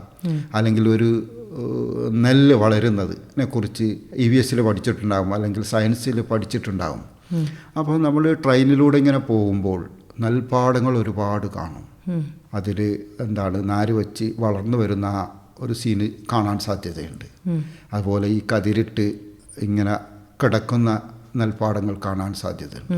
അപ്പോൾ ഇത് എന്താണ് നെല്ല്, അതൊക്കെ ഡയറക്റ്റായിട്ട് അവന് എക്സ്പീരിയൻസ് കിട്ടാനുള്ള ഒരു അവസരമാണ് യാത്രയെന്ന് പറയുന്നത്. അപ്പോൾ വെക്കേഷൻ്റെ ഒരു പാർട്ട് പറ്റുന്ന പാരൻസ് യാത്രക്കായി പ്ലാൻ ചെയ്യണം. അത് കുട്ടികൾക്കും രക്ഷകർത്താക്കൾക്കും വളരെ ഉപകാരപ്രദമായിരിക്കും. ഇതിനെല്ലാം പുറമേ ദീർഘമായ 2 മാസം കുറച്ച് സമയം എന്തായാലും അവൻ അക്കാദമിയുമായി സ്ട്രക്ചേർഡ് അല്ലെങ്കിലും അൺസ്ട്രക്ചേർഡായിട്ട് നമ്മളൊരു ബന്ധപ്പെടുത്തിക്കൊണ്ടിരിക്കണം, ഓർമ്മപ്പെടുത്തിക്കൊണ്ടിരിക്കണം. കിട്ടാത്തതൊക്കെ എന്താണ്, നമ്മുടെ കുട്ടികളുടെ വീക്ക്നെസ്സൊക്കെ മേക്കപ്പ് റീക്യൂപ്പ് ചെയ്യാനുള്ള, മേക്കപ്പ് ചെയ്ത് അവനൊരു നല്ല പഠിതാവാക്കാനുള്ള ശ്രമം കൂടി നമ്മൾ ഉൾപ്പെടുത്തേണ്ടതാണ്. അപ്പം ഇങ്ങനെ ചുരുക്കി പറഞ്ഞാൽ വെക്കേഷൻ എന്ന് പറയുന്ന അവധിക്കാലമെന്ന് പറയുന്നത് ഞാൻ നേരത്തെ പറഞ്ഞ പോലെ മിശ്രിതമായിരിക്കണം, മിക്സറായിരിക്കണം. സംയോജിപ്പിച്ചുകൊണ്ട് അത് മുന്നോട്ട് പോകാൻ കഴിയണം. ഇപ്പോൾ സാർ ഈ കാര്യം പറഞ്ഞതുകൊണ്ട് ഞാനൊരു കാര്യം ചോദിക്കുകയാണ്. ഇപ്പോൾ സാറ് പറഞ്ഞു നമ്മുടെ ടീച്ചേഴ്സിൻ്റെ ഒരു പങ്കിനെക്കുറിച്ച് ഇതിൽ പറഞ്ഞു. അപ്പോൾ ശരിക്കും പറഞ്ഞാൽ വെക്കേഷൻ പ്ലാൻ ചെയ്യുമ്പോൾ നമ്മൾ സ്കൂൾ ക്ലോസ് ചെയ്യാൻ പോവുകയാണ്. അപ്പോൾ അങ്ങനെയാണെങ്കിൽ നമുക്ക് ഈ പാരൻസിൻ്റെ ഒപ്പം തന്നെ ടീച്ചേഴ്സിനും കുട്ടികളെ കൂടുതലായിട്ട് അടുത്തറിയാനും എവിടേക്കാണ് അവർ വീക്കായിട്ടുള്ളത്, ഇതൊക്കെ ഫീൽഡിൽ അവർക്ക് ടാലൻസ് ഉണ്ടെന്നുള്ളതും കണ്ടെത്താനായിട്ട് ടീച്ചേഴ്സിനും സാധിക്കും. അപ്പോൾ ഇവർ രണ്ടുപേരും ക്ലബ് ചെയ്തുകൊണ്ടുള്ള ഒരു പ്ലാൻ കുറച്ചും കൂടി നല്ലതായിരിക്കില്ലേ? വളരെ നല്ലതായിരിക്കും. ശരിക്കും പറഞ്ഞാൽ ഇപ്പോൾ എക്സാം കഴിഞ്ഞ് കുറച്ച് ദിവസങ്ങൾ അതിനായിട്ട് ഒന്ന് സ്കൂള് അങ്ങനെ ഒന്ന് പ്രിപ്പയർ ആവുകയാണെങ്കിലും കുറച്ചും കൂടി നമുക്ക് നല്ല റിസൾട്ട് കിട്ടാൻ സാധിക്കില്ലേ പിന്നീട്? 2 മാസത്തെ വെക്കേഷൻ നല്ല രീതിയിൽ പ്ലാൻ ചെയ്യുകയാണെങ്കിൽ ടീച്ചേഴ്സും പാരൻസും കൂടിയിട്ട് ഓരോ കുട്ടിയുടെ ഇൻഡിവിജ്വലായിട്ട് എടുത്ത് പ്ലാൻ ചെയ്യുകയാണെങ്കിൽ. തീർച്ചയായിട്ടും ഇവിടെ ശ്രദ്ധിക്കേണ്ട ഒരു കാര്യം, അല്ലെങ്കിൽ നമ്മൾ മനസ്സിലാക്കേണ്ട ഒരു കാര്യം, ടീച്ചേഴ്സ് എന്ന് പറയുന്നത് യഥാർത്ഥത്തിൽ കുട്ടിയുടെ ഒരു പാരൻ്റായിട്ടാണ് പ്രവർത്തിക്കുന്നത്. ലീഗൽ പാരൻ്റ് അല്ല എങ്കിലും ഒരു അധ്യാപകൻ അല്ലെങ്കിൽ ഒരു അധ്യാപിക കുട്ടിയുടെ പാരൻറ്റിൻ്റെ റോളാണ് എടുക്കുന്നത്. മാറി വന്ന ഈ സാഹചര്യത്തിൽ ഒരുപാട് അകൽച്ചകൾ വന്നിട്ടുണ്ടെങ്കിലും ഇന്നും ശരിക്കും പറഞ്ഞാൽ ടീച്ചേഴ്സ് എന്ന് പറയുന്നത് കുട്ടിയുടെ ഒരു പാരൻ്റ് തന്നെ ആയിട്ടാണ് പ്രവർത്തിക്കുന്നത്. കാരണം കുട്ടിയുടെ ലൈവ് അവേഴ്സിൻ്റെ 90% കുട്ടി സ്കൂളിലാണ് ചിലവഴിക്കുന്നത്. 9:30 കുട്ടി സ്കൂളിൽ വന്നു കഴിഞ്ഞാൽ പിന്നെ 12:30 പോകുന്നത്. 1:30 കുട്ടി സ്കൂളിൽ വന്നു കഴിഞ്ഞാൽ 4:30 കുട്ടി സ്കൂളിൽ നിന്ന് പോകുന്നത്. അപ്പോൾ കുട്ടിയുടെ ലൈവ് അവേഴ്സിൽ ഭൂരിഭാഗവും സമയവും സ്കൂളും അധ്യാപകരുമായിട്ടാണ് ഇണങ്ങിപ്പോകുന്നത്. ഒരുപക്ഷെ പാരൻസിന് കുട്ടിയുടെ നല്ല വശം മാത്രമേ ദർശിക്കാൻ കഴിയൂ. ടീച്ചേഴ്സിനാണെങ്കിൽ കുട്ടിയുടെ എല്ലാ വശവും ദർശിക്കാനുള്ള സമയവും കിട്ടുന്നു, അവസരവും കിട്ടുന്നു. പാരൻസ് കുട്ടിയുടെ നല്ല വശം മാത്രം ശ്രദ്ധിക്കുകയും അവനെക്കുറിച്ചുള്ള നല്ല കാര്യങ്ങൾ മാത്രം പറയുകയും ചെയ്യുന്നു. എന്നാൽ ഒരു അധ്യാപകനെ സംബന്ധിച്ചിടത്തോളം അല്ലെങ്കിൽ ഒരു അധ്യാപികയെ സംബന്ധിച്ചിടത്തോളം ഒരു ക്ലാസ്സിൽ ഒരു 35 കുട്ടികളുണ്ടെങ്കിൽ ഈ 35 കുട്ടിയുടെയും നല്ല സ്വഭാവം എന്താണ്, അവനെ പരിപോഷിപ്പിക്കേണ്ട സ്വഭാവം എന്താണ്, അവൻ എലിമിനേറ്റ് ചെയ്യേണ്ട, നീക്കം ചെയ്യേണ്ട അല്ലെങ്കിൽ ഡിസ്കറേജ് ചെയ്യേണ്ട സ്വഭാവം എന്താണെന്ന് ഈ കാലയളവിൽ ടീച്ചേഴ്സ് തിരിച്ചറിയുന്നു. അതിനനുസരിച്ച് പ്രോത്സാഹനങ്ങളുണ്ടാവുന്നു, ശകാരങ്ങളുണ്ടാവുന്നു. ശകാരങ്ങൾ കുറഞ്ഞതിൻ്റെ ചില പരിണിത ഫലങ്ങളാണ് ഇന്ന് സമൂഹത്തിൽ പലപ്പോഴായി വികലമായ രീതിയിൽ ചർച്ച ചെയ്യപ്പെടുന്നത്. അപ്പോൾ ഞാൻ പറഞ്ഞു വരുന്നത്, വെക്കേഷൻ പ്ലാൻ ചെയ്യുന്നതിൽ അധ്യാപകനും വളരെ ബൃഹത്തായ പങ്കുണ്ട്. ഒരു അധ്യയന വർഷം അവസാനിക്കുന്നതിന് മുമ്പ് ഒരു കുട്ടിയുടെ എന്തൊക്കെ കഴിവുകൾ അധ്യാപകൻ മനസ്സിലാക്കിയിട്ടുണ്ട്, കണ്ടെത്തിയിട്ടുണ്ട് എന്നത് തീർച്ചയായിട്ടും ആ കുട്ടിയുടെ പാരൻസിനെ വളരെ സൗമ്യമായി മനസ്സിലാക്കി കൊടുക്കേണ്ടതുണ്ട്. ഈ കുട്ടിക്ക് ചിത്രരചനയിൽ നല്ല കഴിവുണ്ട്, അതുകൊണ്ട് നിങ്ങൾ ഈ കുട്ടിയെ ഇത് പ്രോത്സാഹിപ്പിക്കണം. ഇന്നിന്ന സ്ഥലങ്ങളിൽ ഷോർട്ട് ടൈം കോഴ്സുകൾ അവൈലബിളാണ്, ഇന്നിന്ന എക്സ്പേർട്ട് പേഴ്സൺസ് ഉണ്ട്, ഇന്നിന്ന ഓൺലൈൻ കോഴ്സുകളുണ്ട്. ഇത് കൃത്യമായി അധ്യാപകൻ ഈ കുട്ടിയുടെ പാരൻസിലേക്ക് എത്തിക്കാൻ കഴിഞ്ഞാൽ വെക്കേഷൻ പ്ലാൻ ചെയ്യുമ്പോൾ തീർച്ചയായിട്ടും അതിനുള്ള ഒരു സമയം ആര് നീക്കിവെക്കും? രക്ഷകർത്താവ് നീക്കിവെക്കും. ഇവിടെ വേറൊരു പ്രധാന കാര്യം പറയാനുള്ളത്, രക്ഷകർത്താക്കളായാലും അധ്യാപകരായാലും കൂടുതലായിട്ട് അക്കാഡമിക് ആക്ടിവിറ്റീസിൽ ഫോക്കസ് ചെയ്യുന്നത് കൊണ്ട് കുട്ടികളുടെ സർഗാത്മകമായ കഴിവുകളെ പലപ്പോഴും കാണാതെ പോകുന്നു. ഇനി കണ്ടാൽ തന്നെ അതിനെ പരിപോഷിപ്പിക്കാനുള്ള നടപടിക്രമങ്ങൾ ചെയ്യാതെ പോകുന്നു. അപ്പോൾ അതിൽ നിന്നൊരു മാറ്റം വന്നുകൊണ്ട് എല്ലാ കുട്ടികൾക്കും പഠിക്കാനുള്ള കഴിവുണ്ടായിക്കൊള്ളണമെന്നില്ല. പഠിക്കാൻ താല്പര്യമുള്ള കുട്ടിയെ എത്രത്തോളം വളർത്താൻ കഴിയുമോ ആ മേഖലയിൽ അത്രത്തോളം വളർത്താൻ കഴിയും. പഠിപ്പിനെ പോലെ അത്ര തന്നെ അല്ല എങ്കിലും അവൻ്റെ മറ്റ് കഴിവുകളെ പ്രോത്സാഹിപ്പിക്കാൻ തീർച്ചയായിട്ടും അധ്യാപകരും പാരൻസും സമയം കണ്ടെത്തണമെന്നാണ് പറയാനുള്ളത്. അതേപോലെ തന്നെ സാർ, ഈ കുട്ടികളിൽ മൊബൈൽ TV ഉപയോഗമൊക്കെ ഇപ്പം നമുക്കറിയാം, സ്ക്രീൻ ടൈമൊക്കെ ഒരുപാട് കൂടുതലാണെന്ന് എല്ലാ പാരൻസും ടീച്ചേഴ്സും ഒക്കെ കംപ്ലൈൻറ്റ് പറയുന്ന ഒരു കാര്യമാണ്. അപ്പോൾ ഇതിൽ എങ്ങനെയാണ് നമുക്കൊരു നിയന്ത്രണം കൊണ്ടുവരാൻ സാധിക്കുക? അതേപോലെ തന്നെ ആക്ടിവിറ്റീസിലേക്ക്, നമ്മൾ ഔട്ട്ഡോർ ആക്ടിവിറ്റീസിലേക്ക് കുട്ടികളെയൊക്കെ നമുക്ക് എങ്ങനെ എൻഗേജ് ചെയ്യിപ്പിക്കാൻ സാധിക്കും? മൊബൈൽ TV ഗാജറ്റ്സ് ഇന്ന് വളരെ വിശാലമായി ചർച്ച ചെയ്യപ്പെടുന്ന ഒരു വിഷയമാണ്. ഇതിനായി തന്നെ പല ചാനലുകളും അവരുടെ അവേഴ്സ് മാറ്റിവെച്ചിട്ടുണ്ട്. നമ്മുടെ മാറിയ സാഹചര്യത്തിൽ ടെക്നോളജി ഒഴിവാക്കിക്കൊണ്ട് ജീവിക്കാൻ സാധ്യമല്ല. അത് രക്ഷകർത്താക്കൾക്കും വിദ്യാർത്ഥികൾക്കും അധ്യാപകർക്കും പ്രത്യേകം പഠിപ്പിക്കേണ്ട കാര്യമില്ല. സാഹചര്യത്തിൽ നിന്ന് മനസ്സിലാക്കിയെടുക്കാവുന്ന ഒരു സ്വാഭാവികമായ ഒരു കാര്യം തന്നെയാണ്. എന്നാൽ മൊബൈൽ TV ഏറെക്കുറെ കുട്ടികൾ TV കാണുന്നത് തന്നെ കുറഞ്ഞു എന്ന് പറയാം. മൊബൈലാണ് ഏറ്റവും കൂടുതൽ കുട്ടികളിപ്പോൾ ഏത് സമയത്തും എപ്പോൾ അവസരം കിട്ടിയാലും മൊബൈലിലേക്ക് കുട്ടികളുടെ ദൃഷ്ടി അല്ലെങ്കിൽ കൈ പോയിക്കൊണ്ടിരിക്കും. ഇതിനുള്ള കാരണം മൊബൈലിൽ നമുക്ക് പുസ്തകത്തിൽ വായിക്കുന്നതിനേക്കാൾ എളുപ്പത്തിൽ കാര്യങ്ങൾ വളരെ രസകരമായി അവതരിപ്പിക്കുന്നു എന്നതാണ്. ഫോർ എക്സാമ്പിൾ, ഒരു മോഡൽ ഉണ്ടാക്കുന്ന ഒരു കുട്ടി മോഡൽ അതിനെക്കുറിച്ചുള്ള ഒരു റൈറ്റപ്പ് എഴുതി ഉണ്ടാക്കുന്നതിലും വളരെ പെട്ടെന്ന് ഒരു ബിൽഡിങ്ങിൻ്റെ മോഡൽ ഉണ്ടാക്കുന്നു. അതിനെക്കുറിച്ച് ആരെങ്കിലും യൂട്യൂബ് ചെയ്തതുണ്ടാവും. അപ്പോൾ അതൊരു ഹാഫ് ആൻ അവർ കണ്ടു കഴിഞ്ഞാൽ അവന് പെട്ടെന്ന് ഇത് കാണാൻ സാധിക്കും. വേറൊരു കാര്യം, താല്പര്യമുള്ള സിനിമ ഏതാണോ അതേത് സമയത്തും മൊബൈൽ ഉപയോഗിച്ച് കാണാൻ സാധിക്കും. ഇങ്ങനെ ഏത് കാര്യം എടുത്തു നോക്കിയാലും യൂസർ ഫ്രണ്ട്ലി ആയിട്ട് കുട്ടിക്ക് എന്താണോ ആവശ്യം അത് എളുപ്പത്തിൽ കിട്ടുന്ന ഒരു ഡിവൈസാണ് മൊബൈൽ. പക്ഷെ അതിൻ്റെ ഉപയോഗത്തിലാണ് പ്രശ്നം കിടക്കുന്നത്. യാഥാർത്ഥ്യം നമുക്കറിയാം. കുട്ടികൾ ഇന്ന് കൂടുതലും മൊബൈൽ ഫോൺ ഉപയോഗിക്കുന്നത് ഗെയിം കളിക്കാനാണ്. പലതരത്തിലുള്ള ഗെയിമുകൾ. കുട്ടി അപകട രീതിയിലേക്ക് അവൻ്റെ മാനസിക രീതിയെ തന്നെ മാറ്റി മാനസിക വൈകല്യമാക്കി തീർക്കുന്ന ഗെയിമുകൾ വരെ കളിക്കുന്ന കുട്ടികളുണ്ട്. അപ്പോൾ ഇതിൻ്റെ ഉപയോഗം വളരെ തന്ത്രപരമായി പരിമിതപ്പെടുത്തേണ്ടത് വളരെ അത്യന്താപേക്ഷിതമാണ്. അതിനായി പ്രത്യേകം ചെയ്യേണ്ടത് സ്ക്രീൻ ടൈം ഏത് ഗാഡ്ജറ്റായാലും പരിമിതപ്പെടുത്തേണ്ടത് വളരെ അത്യന്താപേക്ഷിതമാണ്. അപ്പോൾ രക്ഷകർത്താക്കൾ കുട്ടികളുടെ ഏജിനനുസരിച്ച്, അതായത് ഒരു LKG കുട്ടിയോട് അല്ലെങ്കിൽ 1ാം ക്ലാസ്സിലെ 2ാം ക്ലാസ്സിലെ കുട്ടിയോട് പറയുന്നത് പോലെ അഡോളസൻ്റ് ഏജിലുള്ള +1 +2 കുട്ടിയോട് പറഞ്ഞാൽ ശരിയാവില്ല. അപ്പോൾ ഓരോ കുട്ടിയോടും പറയേണ്ട രീതിയിൽ പറഞ്ഞുകൊണ്ട് അവനെ കാര്യം മനസ്സിലാക്കിക്കൊണ്ട് ഈ സ്ക്രീൻ ടൈമിൻ്റെ ഉപയോഗം പരിമിതപ്പെടുത്തണം. പ്രത്യേകിച്ച് വെക്കേഷൻ ടൈമിൽ ഒരുപാട് ഫ്രീ ടൈമാണ്. അപ്പോൾ കുട്ടികൾ കൂടുതലായി മൊബൈലും കൊണ്ട് ഇങ്ങനെ കിടന്നു കഴിഞ്ഞാൽ വേറൊരു കാര്യവും ബോധമുണ്ടാവില്ല. പ്രത്യേകിച്ച് റീൽസൊക്കെ ഒരുപാട് വരുന്ന സമയമാണ്. കുട്ടികൾ റീൽസും റിയലും തിരിച്ചറിയാതെ പോകും. ഇതിലേക്ക് അഡിക്ഷൻ വന്നു കഴിഞ്ഞാൽ ഇത് റീലാണ്, റിയൽ വേറെയാണെന്ന് കുട്ടികൾക്ക് മനസ്സിലാക്കി കൊടുക്കണം. ഇത് സാഹചര്യത്തിന് വേണ്ടി ആരെങ്കിലും ആക്ട് ചെയ്തുണ്ടാക്കുന്നതാണ്. യഥാർത്ഥത്തിൽ ജീവിതത്തിൻ്റെ യാഥാർത്ഥ്യം, ഇതിൻ്റെ യഥാർത്ഥ വശം ഇതല്ല. ശരിക്കും അവന് മനസ്സിലാക്കി കൊടുക്കണം. എന്നാൽ ഏറെക്കുറെ ഇത്തരം മൊബൈൽ യൂസേജ് നമുക്ക് കുറക്കാൻ സാധിക്കും. പിന്നെ ഗെയിമുകൾ, കുട്ടി ഏതാണ് ഗെയിം, പ്രത്യേകിച്ച് ചെറിയ ക്ലാസ്സിലെ കുട്ടികൾ, എലമെൻ്ററി ക്ലാസ്സിലെ 1 മുതൽ 8 വരെ പഠിക്കുന്ന ക്ലാസ്സിലെ കുട്ടികൾ ഇവൻ കൂടുതലായി കളിക്കുന്ന ഗെയിം എന്താണെന്ന് രക്ഷകർത്താവ് മനസ്സിലാക്കിയിരിക്കണം.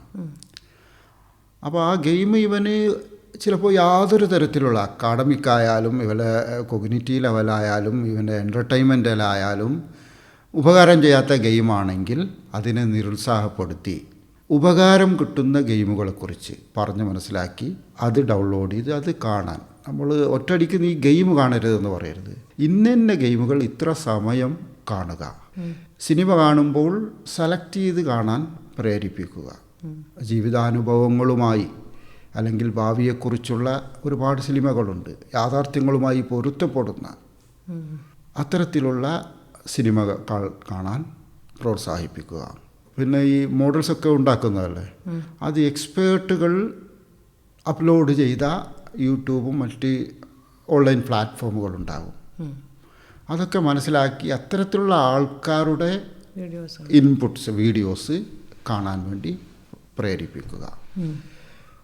എന്തായാലും സ്ക്രീൻ ടൈമിന് ഒരു നിശ്ചിത പരിധി, ഒരു ദിവസം മാക്സിമം പോയാൽ ഒരു 1.5 മണിക്കൂർ, അതിൽ കൂടാൻ അനുവദിക്കരുത്. അതിൽ കൂടിക്കഴിഞ്ഞാൽ ബുദ്ധിമുട്ടായിരിക്കും. കുട്ടികൾക്ക് മാനസിക വൈകല്യങ്ങൾ വരാൻ സാധ്യതയുണ്ട്, അല്ലെങ്കിൽ ഇത് അഡിക്ഷനായി പോകാൻ സാധ്യതയുണ്ട്. അപ്പോൾ ഇതൊന്ന് ഈ അവധിക്കാലത്ത് രക്ഷകർത്താക്കൾ ശ്രദ്ധിക്കും. പിന്നെ ഈ മൊബൈലൊക്കെ യൂസ് ചെയ്യുമ്പോൾ സെക്യൂരിറ്റി, ചിലപ്പോൾ നമ്മൾ നമ്മുടെ സ്വകാര്യ കാര്യങ്ങൾ തന്നെ ഫ്രണ്ട്സിനും മറ്റല്ല ഒരുപാട് ഇതിന് പങ്കുവെക്കാൻ സാധ്യതയുണ്ട്. അതൊക്കെ കുട്ടികളെ സ്കൂളിൽ നിന്ന് എന്തായാലും സൈബർ അവയർനെസ് പ്രോഗ്രാമുകൾ കൊടുക്കുന്നുണ്ട്. രക്ഷകർത്താക്കൾ കൂടി ഇതിന് കുട്ടികൾക്ക് പറഞ്ഞ് മനസ്സിലാക്കി കൊടുക്കേണ്ടതുണ്ട്. ഇത് പറയുമ്പോൾ എനിക്കൊരു കാര്യം ഓർമ്മ വരുന്നത്, ഇത് പ്രത്യേകം മുതിർന്ന കുട്ടികളുടെ, അതായത് വൻകരയിൽ പഠിക്കുന്ന കുട്ടികളുടെ രക്ഷകർത്താക്കൾ ശ്രദ്ധിക്കേണ്ടതാണ്.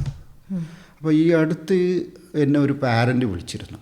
അപ്പോൾ എൻ്റെ കുട്ടിയെ കോളേജിൽ നിന്ന് TC എടുക്കാൻ പറഞ്ഞു. അപ്പോൾ ഞാൻ ചോദിച്ചു എന്താ കാര്യം. അപ്പോൾ പറഞ്ഞു, കുട്ടിയുടെ മൊബൈൽ ഉപയോഗിച്ച് സുഹൃത്തുക്കൾ ഒരു സാധനം ഓൺലൈൻ ഓർഡർ ചെയ്തു. അപ്പോൾ ഓർഡർ ചെയ്ത സാധനം വളരെ സൈബർ ലോകം വളരെ ഉറ്റുനോക്കുന്ന, അതായത് ഈ സൈബർ സെൽ ഒക്കെ ഉണ്ടല്ലോ, പ്രത്യേകം ശ്രദ്ധിക്കപ്പെടുന്ന ഒരു മെറ്റീരിയലാണ്, ഒരു തരം പേപ്പറാണ്. ആ പേപ്പർ യൂസ് ചെയ്യുന്നത് നമ്മുടെ ലഹരി പദാർത്ഥങ്ങൾ പൊതിഞ്ഞ് ഉപയോഗിക്കാറുള്ള ഒരു തരത്തിലുള്ള പേപ്പറാണ്. അപ്പോൾ ഇത് സ്വാഭാവികമായും ഇവന് അറിയില്ല എന്നാണ് പറയുന്നത്. അപ്പോൾ നോക്കുമ്പോൾ ഇതെന്തായാലും നിരീക്ഷണത്തിൽ പെട്ടിട്ടുണ്ട്. ഹോസ്റ്റൽ വാർഡന് റിപ്പോർട്ട് കിട്ടിയിരുന്നു. ഹോസ്റ്റൽ വാർഡൻ വന്ന പാക്ക് പൊളിച്ച് നോക്കുമ്പോൾ ഈ മെറ്റീരിയലാണ്. യഥാർത്ഥത്തിൽ ഈ കുട്ടിക്ക് എന്തറിയില്ല, ഇവൻ്റെ മൊബൈൽ ഉപയോഗിച്ച് വേറെ ആരോ ബുക്ക് ചെയ്തെന്നാണ്, ഓൺലൈൻ ഓർഡർ ചെയ്തു എന്നാണ് പറയുന്നത്. അവിടെ മുതൽ ട്രാക്ക് ചെയ്യാൻ തുടങ്ങി. അവസാനം ആ കുട്ടിക്ക് ആ സ്ഥാപനത്തിൽ പഠിക്കാൻ പറ്റാതെ TC എടുത്ത് പോകേണ്ട ഒരു അവസ്ഥ വന്നിട്ടുണ്ട്. അപ്പോൾ ഇത് സൈബർ ലോകമാണ്. ഓൺലൈൻ എന്തൊക്കെ പ്രൊഡക്റ്റുകൾ എൻ്റെ മൊബൈൽ ഉപയോഗിച്ച് എൻ്റെ കാര്യം മാത്രമേ ഓൺലൈൻ രീതിയിൽ എന്താണ് ഓർഡർ ചെയ്യാൻ പാടുള്ളൂ. അതുപോലെ പല സൈറ്റുകളും കുട്ടികൾ എന്ത് ചെയ്യാൻ സാധ്യതയുണ്ട്, കയറിപ്പോകാൻ സാധ്യതയുണ്ട്. അപ്പോൾ ആ സൈറ്റുകളൊക്കെ സൈബർ നിരീക്ഷണത്തിൽ വരുന്ന സൈറ്റുകളായിരിക്കും. ഇത് കുട്ടിയെ ദോഷകരമായി ബാധിക്കും. ഈ കുട്ടിക്ക് യഥാർത്ഥത്തിൽ അറിവുണ്ടാവില്ല. അപ്പോൾ ഇത്തരത്തിൽ ട്രാപ്പുകളിൽ പെടാനുള്ള സാധ്യത നമ്മൾ ഈ പറയുന്ന മൊബൈലിനും ആ മൊബൈലിൻ്റെ യൂസിന് ഉണ്ട്. അത്തരത്തിലുള്ള കെണികളിൽ പെട്ടുപോകാതിരിക്കാനുള്ള അവയർനെസ് കുട്ടികൾക്ക് കൊടുത്തിരിക്കണം. എങ്ങനെയാണ് ഓൺലൈൻ ട്രാൻസാക്ഷൻ നടത്തേണ്ടത്. ഇത്ര വലിയ സുഹൃത്താണെങ്കിലും ഇത്തരം കാര്യങ്ങൾ ഓർഡർ ചെയ്യുമ്പോൾ അവരുടെ മൊബൈലിൽ ഓർഡർ ചെയ്യാൻ പറയണം. നോ പറയേണ്ട സ്ഥലത്ത് കുട്ടിയെ നോ പറയാൻ തന്നെ നമ്മൾ എന്ത് ചെയ്തിരിക്കണം, പഠിപ്പിച്ചിരിക്കണം. അല്ലെങ്കിൽ പലതരത്തിലുള്ള ട്രാപ്പിലും കുട്ടി പെടാൻ സാധ്യതയുണ്ട്. പ്രത്യേകിച്ച് നമ്മുടെ 12ാം ക്ലാസ് കഴിഞ്ഞ് പുറത്തേക്ക് പോകുന്ന കുട്ടികളുടെ രക്ഷകർത്താക്കൾ ഇത്തരം കാര്യങ്ങൾ പ്രത്യേകം ശ്രദ്ധിക്കണം. അതേപോലെ സാർ, ഇപ്പോൾ നമ്മൾ കണ്ടുവരുന്ന ഒരു പ്രധാന പ്രശ്നം എന്ന് പറയുന്നത് കുട്ടികളുടെ ഒരു ആത്മവിശ്വാസ കുറവുണ്ട്. ഇത് വർദ്ധിപ്പിക്കാനായിട്ട് നമുക്ക് ഇങ്ങനെയുള്ള വെക്കേഷൻ സമയത്ത് എന്തൊക്കെയാണ് ചെയ്യാൻ സാധിക്കുക? ആത്മവിശ്വാസം, സെൽഫ് കോൺഫിഡൻസ്, അത് വർദ്ധിപ്പിക്കേണ്ടത് വളരെ ആവശ്യമാണ്. നമ്മുടെ മാറിയ പാഠ്യപദ്ധതി കുട്ടികളെ ആത്മവിശ്വാസം വർദ്ധിപ്പിക്കുന്നതിൽ വളരെ വലിയൊരു പങ്ക് വഹിക്കുന്നു. മാറിയ പാഠ്യപദ്ധതി അതിൻ്റെ യഥാർത്ഥ അർത്ഥത്തിൽ ഇംപ്ലിമെൻ്റ് ചെയ്യുകയാണെങ്കിൽ ഫൗണ്ടേഷൻ ലെവൽ മുതൽ അവന് ആത്മവിശ്വാസം വർദ്ധിപ്പിക്കുന്ന പ്രവർത്തനങ്ങളാണ് നൽകിക്കൊണ്ടിരിക്കുന്നത്. എന്നിരുന്നാൽ തന്നെയും പല കുട്ടികളിലും അവനുള്ള കഴിവുകൾ തന്നെ പ്രകടിപ്പിക്കാനുള്ള ഒരു വൈമനസ്യം കാണുന്നതായിട്ട് നമുക്ക് കാണാൻ സാധിക്കും. അപ്പോൾ ആത്മവിശ്വാസം വർദ്ധിപ്പിക്കാൻ ഈ വെക്കേഷൻ ഇടവേള ഉപയോഗപ്പെടുത്താവുന്നതാണ്. ഫോർ എക്സാമ്പിൾ, ഒരു പ്രസംഗിക്കാൻ അത്യാവശ്യം കഴിവുള്ള കുട്ടിയെ പ്രസംഗ പരിശീലന ക്ലാസ്സുകളിലേക്ക് പറഞ്ഞുവിടാം. അതോടെ അവന് പ്രസംഗിക്കാനുള്ള ആത്മവിശ്വാസം വർദ്ധിക്കും. അതുപോലെ ചിത്രരചന കഴിവുള്ള ഒരു കുട്ടിയെ കോച്ചിങ്ങിന് വിടുന്നതിനോടൊപ്പം പലതരത്തിലുള്ള കോമ്പറ്റീഷനിൽ അവൻ എന്ത് ചെയ്യാം, പങ്കെടുപ്പിക്കാനുള്ള അവസരങ്ങൾ ഉണ്ടാക്കി കൊടുക്കുക. പിന്നെ വീട്ടിലും സുഹൃത്തുക്കളോടും കാര്യങ്ങൾ എന്താണോ പറയാൻ ആഗ്രഹിക്കുന്നത്, എന്താണോ നമ്മുടെ ചിന്ത, അത് തുറന്ന് പറഞ്ഞ് ഒരു ഡിസ്കഷൻ രൂപത്തിലേക്ക് പാരൻസ് ആയാലും ഫ്രണ്ട്സ് ആയാലും ഒരു തുറന്ന ചർച്ചയ്ക്ക് തയ്യാറാവണം.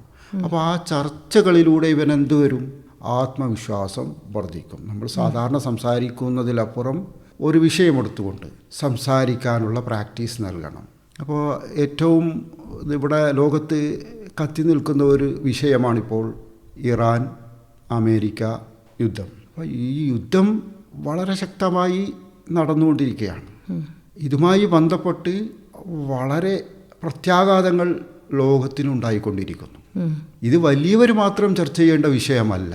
യഥാർത്ഥത്തിൽ യുദ്ധം എന്താണ്, യുദ്ധത്തിൻ്റെ കാരണം എന്താണ്, യുദ്ധം കൊണ്ടുണ്ടായ പരിണിത ഫലങ്ങൾ എന്താണ്, യുദ്ധം നീണ്ടാൽ ഏതവസ്ഥയിലേക്ക് ലോകം എത്തിച്ചേരുമെന്ന് ആര് ചർച്ച ചെയ്യപ്പെടണം? വിദ്യാർത്ഥികൾ ചർച്ച ചെയ്യപ്പെടണം.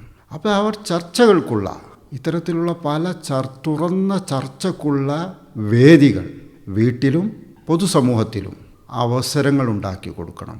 അപ്പോൾ കുട്ടികളുടെ ആത്മവിശ്വാസം വർദ്ധിക്കാൻ സാധിക്കും. കുട്ടികൾക്ക് സന്തോഷകരവും ഫലപ്രദവുമായ ഒരു വെക്കേഷൻ ഉണ്ടാകാൻ ഏറ്റവും പ്രധാനപ്പെട്ട കാര്യം എന്തായിട്ടാണ് സാറിന് തോന്നിയിട്ടുള്ളത്?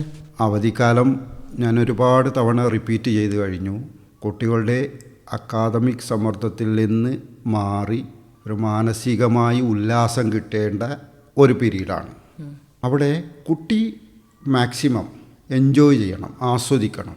അതിന് മാനസിക ഉല്ലാസങ്ങൾ ഉണ്ടാവണം, മാനസിക സംതൃപ്തി ഉണ്ടാവണം. പ്രധാനമായിട്ടും ചെയ്യേണ്ടത് കുട്ടിയുടെ താല്പര്യങ്ങൾ മനസ്സിലാക്കി ആ താല്പര്യങ്ങൾക്ക് കൂടുതൽ സമയം അവന് വേണ്ടി മാറ്റിവെക്കാൻ, അവനെ അതുമായി ബന്ധപ്പെട്ട പ്രവർത്തനങ്ങൾ ഏർപ്പെടാൻ നമ്മൾ സമ്മതിക്കണം. ഒരു പാട്ട് പാടാൻ കഴിവുള്ള കുട്ടിയാണെങ്കിൽ പാട്ട് പാടാനുള്ള പ്രോത്സാഹനം അവന് അതിനുവേണ്ടി മാക്സിമം സമയം അതിനുവേണ്ടി അവന് കൊടുക്കുക. ഇപ്പോൾ മോഡൽ മേക്കിങ് താല്പര്യമുള്ള കുട്ടികളാണെങ്കിൽ അവൻ ആ വിശാലമായ അവൻ്റെ ലോകം, അവൻ എന്താണോ ഉണ്ടാക്കാൻ താല്പര്യമുള്ളത് അതുണ്ടാക്കി അതിനെ പ്രാവർത്തികമാക്കി കാണിക്കാനുള്ള കൂടുതൽ സമയം നമ്മൾക്ക് അവന് അനുവദിച്ചു കൊടുക്കണം. അപ്പോൾ കുട്ടിയുടെ ഇൻട്രസ്റ്റ് എന്താണോ ആ ഇൻട്രസ്റ്റ് മനസ്സിലാക്കി അതിനവന് മാക്സിമം സമയം ഈ വെക്കേഷൻ സമയത്ത് സമയം കൊടുക്കുക എന്നതാണ് നമ്മൾ ശ്രദ്ധിക്കേണ്ട പ്രധാനപ്പെട്ട ഒരു കാര്യം. അവനെ ഒരു കാര്യത്തിൽ നമ്മൾ എന്ത് ചെയ്യരുത്, നിർബന്ധിക്കരുത്. നിർബന്ധിച്ചു കഴിഞ്ഞാൽ ആ വെക്കേഷൻ അവനെന്തായി മാറും, ഒരു തൃപ്തിയില്ലാതെ മാറും. ഈ വെക്കേഷനിലാണല്ലോ കൂടുതലും നമ്മുടെ യാത്രകളൊക്കെ പ്ലാൻ ചെയ്യുന്നത്. അപ്പോൾ യാത്രകൾ കുട്ടികളുടെ ഓൾറൗണ്ട് ഡെവലപ്മെൻറ്റിന് എത്രത്തോളം സഹായകരമാണ്? ലക്ഷദ്വീപിൻ്റെ സാഹചര്യത്തിൽ യാത്ര വെക്കേഷൻ ടൈമിൽ വളരെ പ്രധാനപ്പെട്ടതാണ്. നമുക്കറിയാം, നമ്മുടെ ലക്ഷദ്വീപിൽ പരിമിതമായ വിഭവങ്ങളേ ഉള്ളൂ. ഇതിനപ്പുറം വളരെ വലിയ ലോകം കിടപ്പുണ്ട്. അവിടെ വ്യത്യസ്തങ്ങളായ കാര്യങ്ങളുണ്ട്. ഇതൊക്കെ കുട്ടി കണ്ടും അനുഭവിച്ചും അറിയേണ്ടതുണ്ട്. എന്നാൽ മാത്രമേ ഒരു ഓൾ റൗണ്ട് ഡെവലപ്മെൻറ്റ് ഉണ്ടാവുകയുള്ളൂ. പുസ്തകത്താളുകളിലെ ആശയക്കൂട്ടങ്ങൾ മാത്രം പഠിച്ചാൽ ഒരിക്കലും ഒരു കുട്ടിയും അവൻ്റെ കഴിവുകൾ വികസിച്ച് വരണമെന്നില്ല. അറിവിനോടൊപ്പം അതിൻ്റെ യാഥാർത്ഥ്യം എന്താണെന്ന് തിരിച്ചറിയണം. അങ്ങനെ തിരിച്ചറിയണമെങ്കിൽ, അനുഭവങ്ങൾ ഉണ്ടാവണമെങ്കിൽ യാത്ര ആവശ്യമാണ്. യാത്ര ചെയ്യുമ്പോൾ നമുക്ക് ഒരുപാട് അനുഭവങ്ങൾ കിട്ടും. നമ്മൾ കപ്പലിലാണ് യാത്ര ചെയ്യുന്നതെങ്കിൽ നമ്മുടെ പ്രത്യേക സാഹചര്യത്തിൽ നമ്മൾ ഷിപ്പ് ജേണിയാണ്, കടൽ യാത്രയാണ് അധികവും തിരഞ്ഞെടുക്കാറുള്ളത്. ഒരു ഷിപ്പിൽ കയറുമ്പോൾ ഏകദേശം ഉള്ള ഐലൻഡിലെ ആൾക്കാരുമായി നമുക്ക് ഇൻട്രാക്ട് ചെയ്യാനുള്ള അവസരം കിട്ടുന്നു.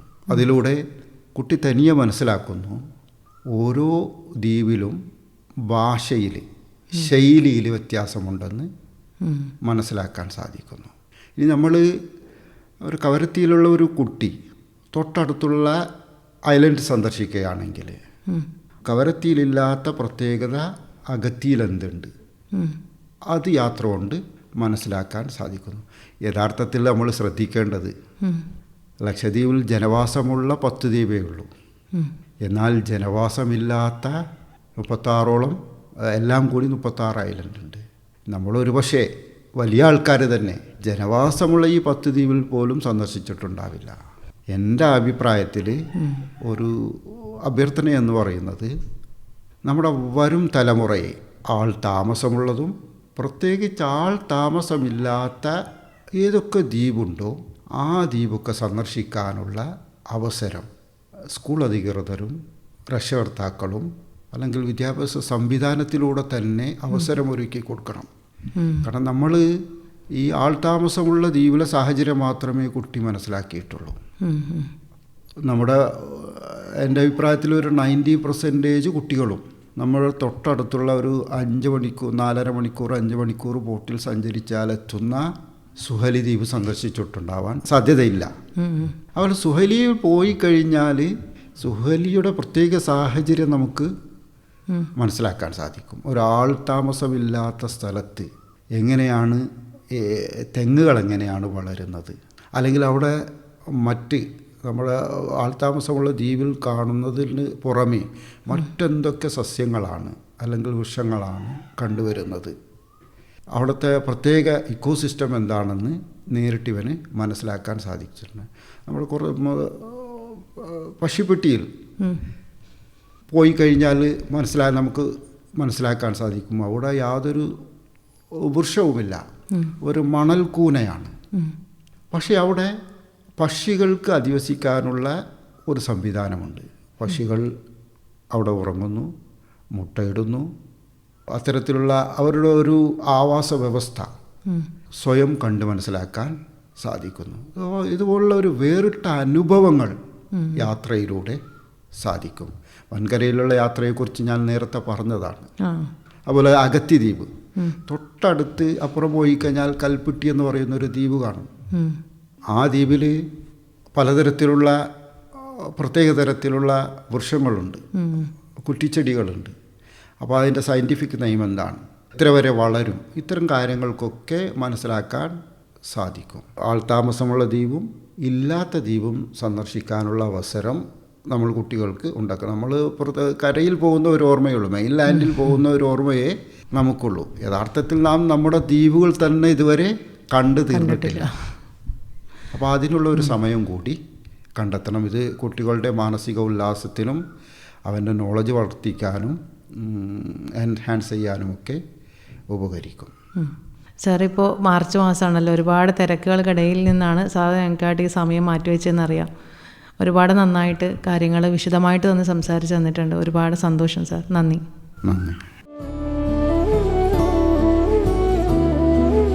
അവധിക്കാലം എങ്ങനെ ഫലപ്രദമാക്കാം, രക്ഷിതാക്കൾക്ക് അവധിക്കാലം എങ്ങനെ ആസൂത്രണം ചെയ്യാം എന്ന വിഷയത്തെക്കുറിച്ച് ഇതുവരെ സംസാരിച്ചത് M Dilshad Babu, state project officer, സമഗ്ര ശിക്ഷ, ഡിപ്പാർട്ട്മെൻറ്റ് ഓഫ് എഡ്യൂക്കേഷൻ. അഭിമുഖം തയ്യാറാക്കിയത് ഫസ്ലീന ബീഗം, ഉമ്പിയപുര.